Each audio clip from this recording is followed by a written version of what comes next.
talking about affluence and moving into affluence. And when you get to see what you value, you will get to see what areas in your life you have flow, you have affluence, you have peace.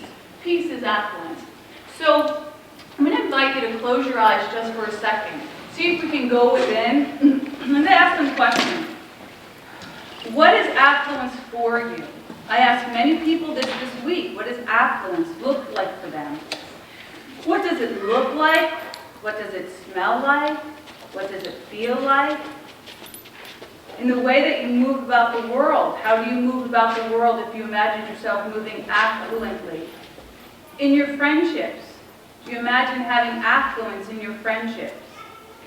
In your home environment, what would it look like for you to truly say, I have affluence in my environment?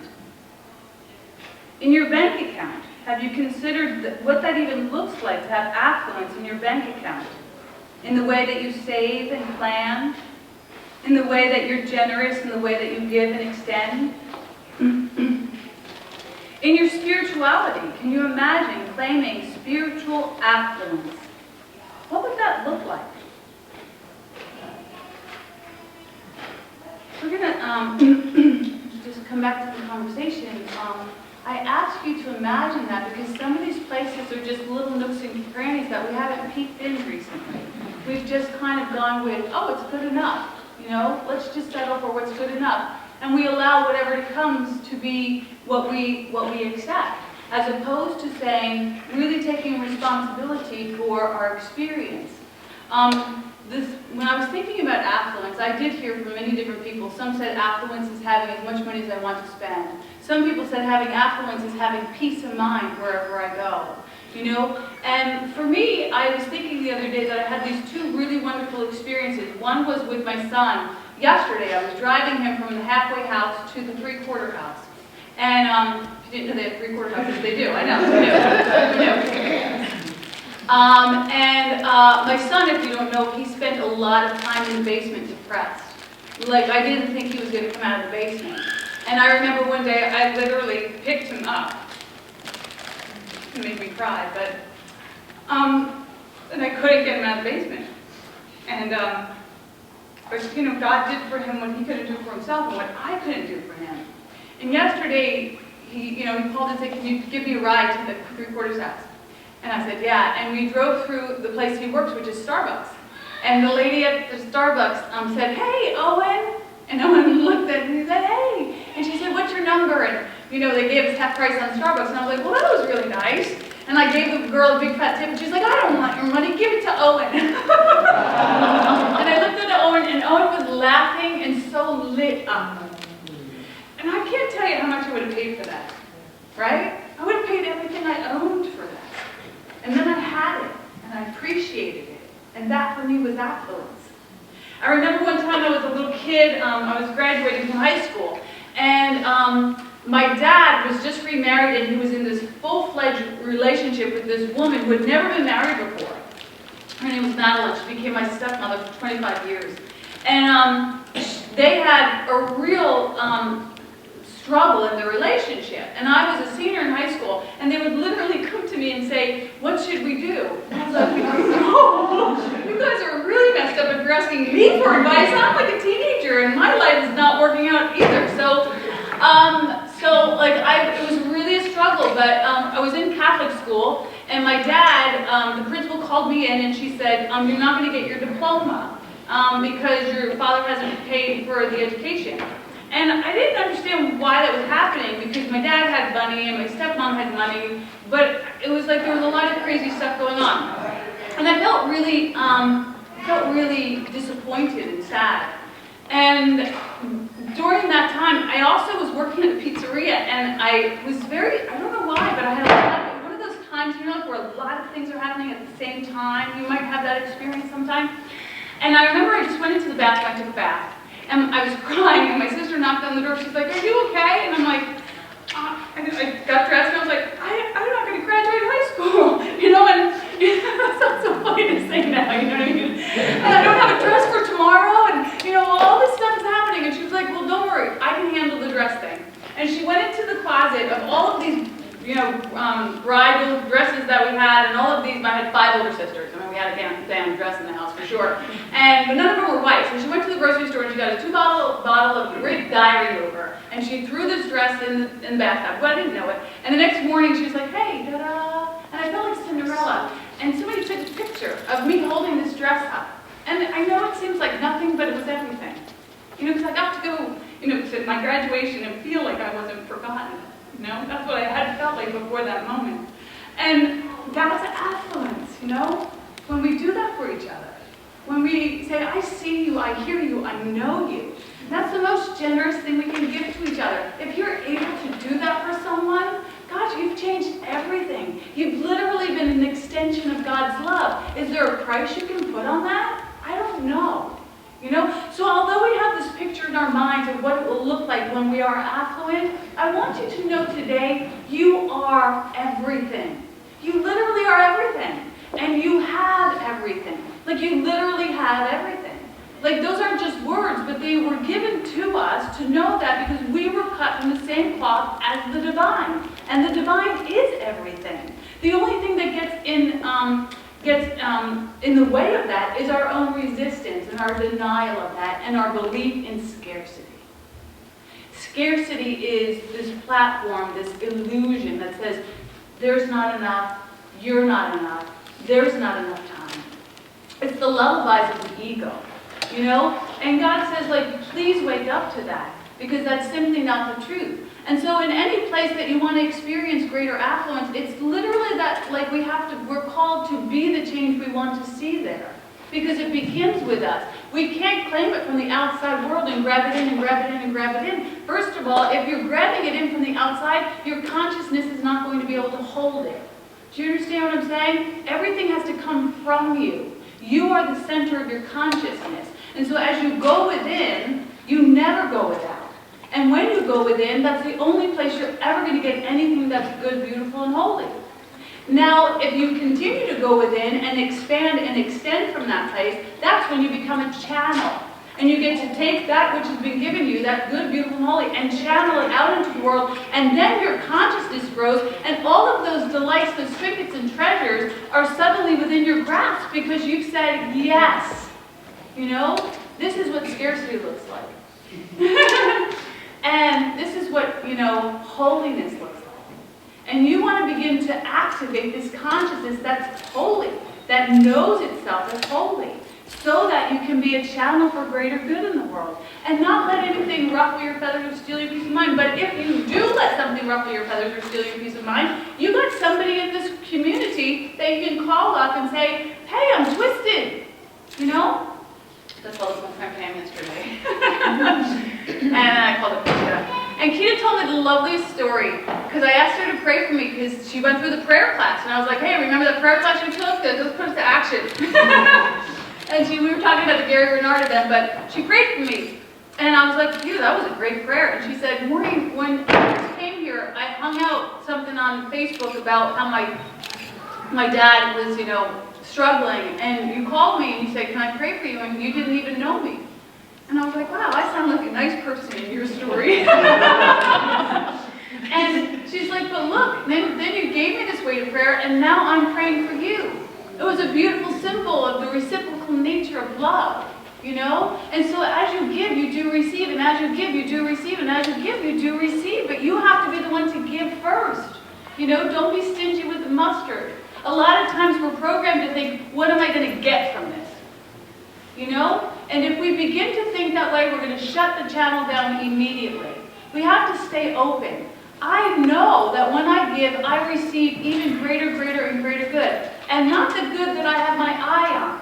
You know, a good that comes in a surprising way. Like a child smiling at me from the bucket seat, you know what I mean? Who's made it out of the basement, you know? Like a hand-me-down dress, you know, just the day that I need it. Like beyond beautiful. So those are some things that I apparently value. I value being in the midst of miracles, you know. When I get to look out in the world and I get to look at my moments of affluence and I see what they actually are, I go, oh, okay, so I have invested in miracle moments, and those happen to be important to me.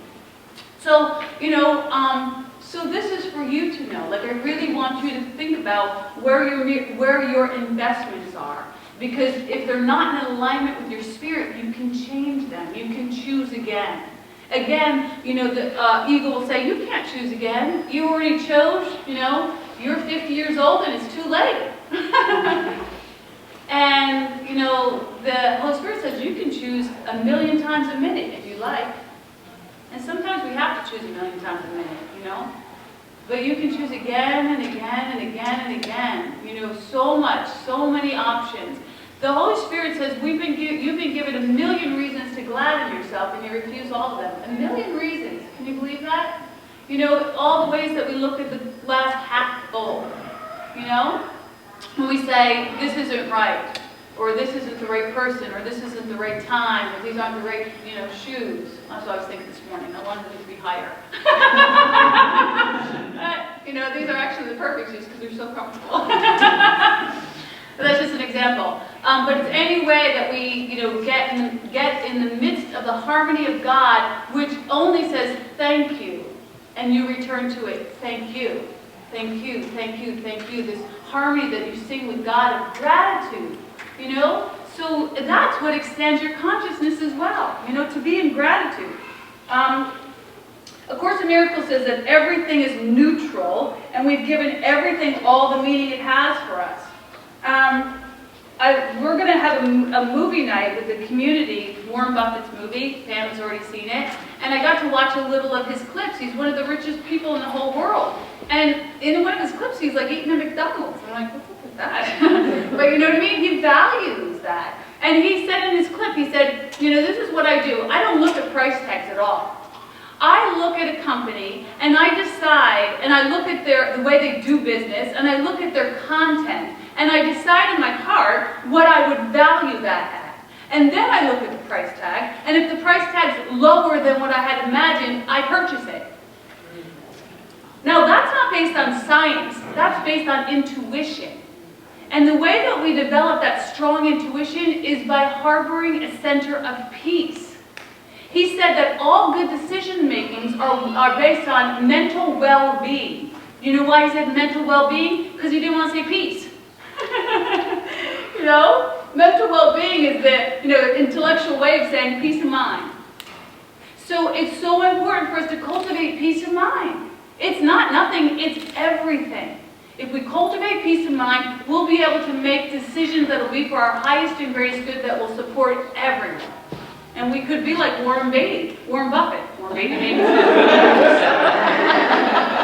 But Warren Buffett says that he gives 99% of his money away. 99%. And he's still the richest person in the world. And I wonder, he probably gives it away in paychecks to so many people that he employs.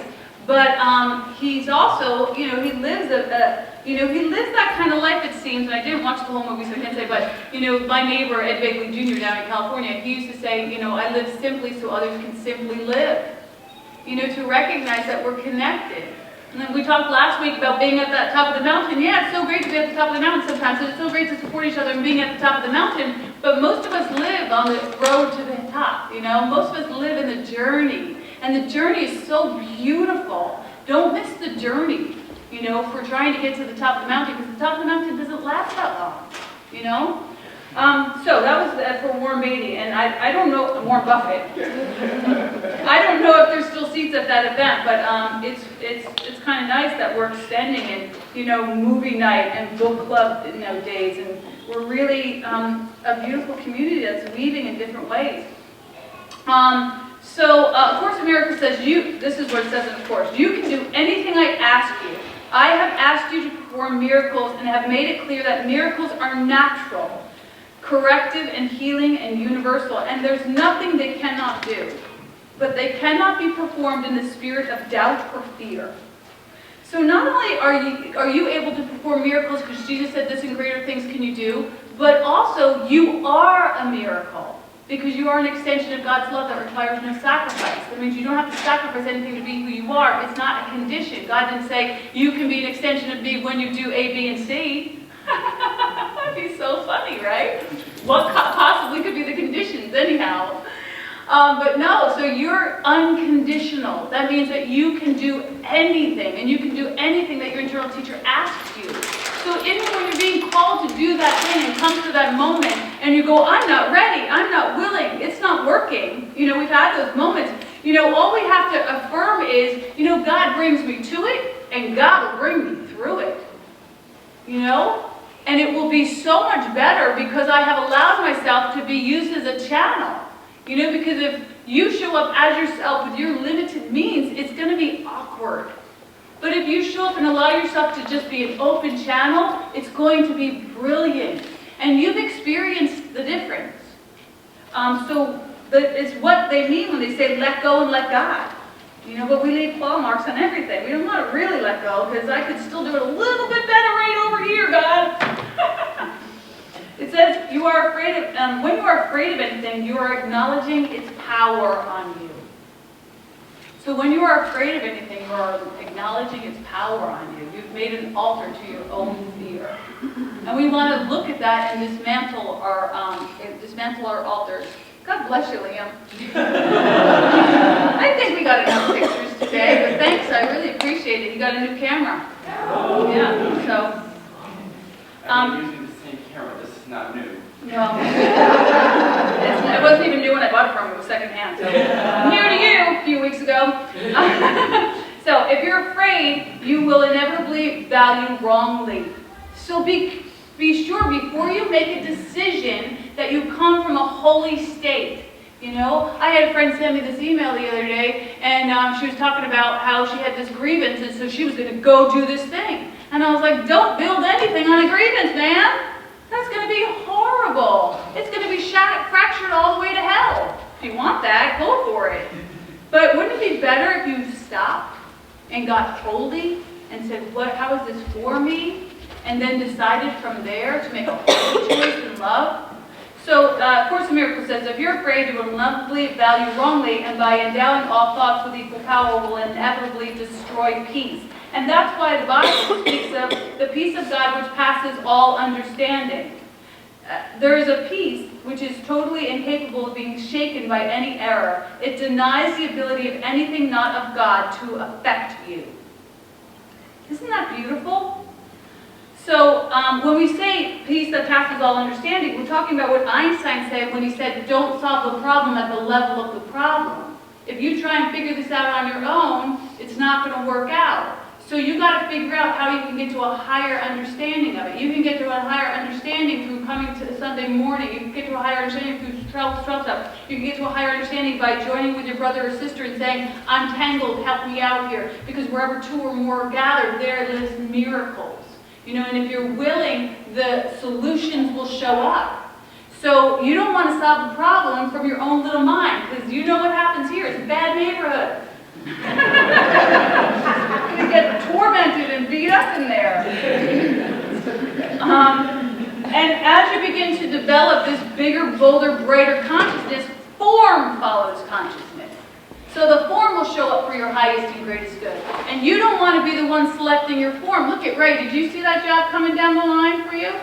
No, you didn't see that. But what did you do? You expanded your consciousness. You worked on yes-ending the world. And suddenly this magnificent job that looked like it was pre-tailored for him, you know, shows up. You know? Mike, did you see that coming? This expansion for your ministry? He started with one class of kids in a tough neighborhood downtown, and he's bringing chips every morning, and he's doing this great work. Now it has the possibility of expanding into 6 different schools. Is that right? I reached out to you a few years ago. You remember we had you gave me counseling about what to do, and I reached out for help, and it was just starting to pull. Oh, I'm good.